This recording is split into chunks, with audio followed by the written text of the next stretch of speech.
ઓમ નમઃ શિવાય।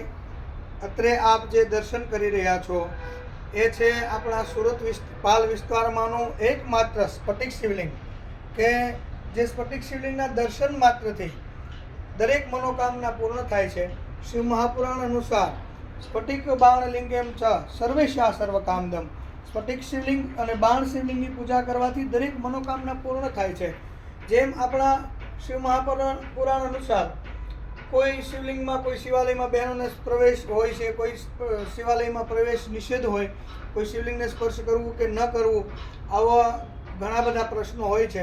પણ શિવ મહાપુરાણ અનુસાર સ્ફટિક શિવલિંગની પૂજા તો દરેક વ્યક્તિ કરી શકે, ખાસ કરીને બહેનો અને માતાઓ પણ ભગવાન મહાદેવના આ સ્ફટિક શિવલિંગની પૂજા કરી શકે।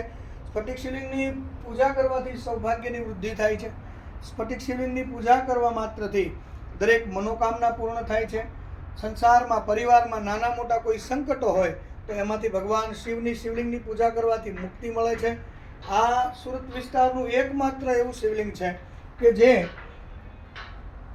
લિંગાકાર ભગવાન શિવ નિરાકાર સ્વરૂપે અને ભગવાન શિવ સાકાર સ્વરૂપે પણ અહીંયા વિરાજિત છે। આપ જોઈ શકો છો, ભગવાન શિવ અને મા પાર્વતી નિત્ય દુલ્હા અને દુલ્હનના સ્વરૂપમાં જ્યાં વિરાજિત છે અને ભગવાન શિવ નિરાકાર સાકાર સ્વરૂપે વિરાજિત હોય એવું આપણા સુરત પાલ વિસ્તારનું એકમાત્ર આ શિવાલય છે, જ્યાં ભગવાન શિવની પૂજા કરવાથી, સ્ફટિક શિવલિંગની પૂજા કરવાથી 12 જ્યોતિર્લિંગની પૂજાનું ફળ પ્રાપ્ત થાય છે, સૌભાગ્યની પ્રાપ્તિ થાય છે, મનોકામના પૂર્ણ થાય છે।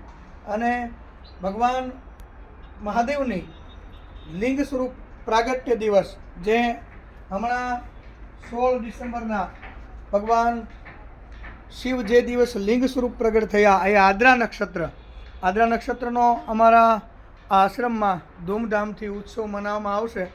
તો આપ સર્વ ભાઈઓ બહેનો માતાઓ અને દરેક શિવ ભક્તોને માટે આપ શિવ ભક્તોને સાદર આમંત્રિત કરવામાં આવે છે।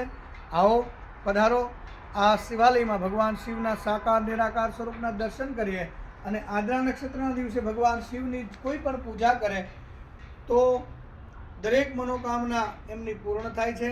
અને એ પણ સાથે સાથે સ્ફટિક શિવલિંગની પૂજા એટલે બાળકો જે અભ્યાસ કરતા હોય અને એના માટે ભગવાન શિવની સ્ફટિક શિવલિંગની પૂજા સર્વ ઉત્તમ માનવામાં આવી છે।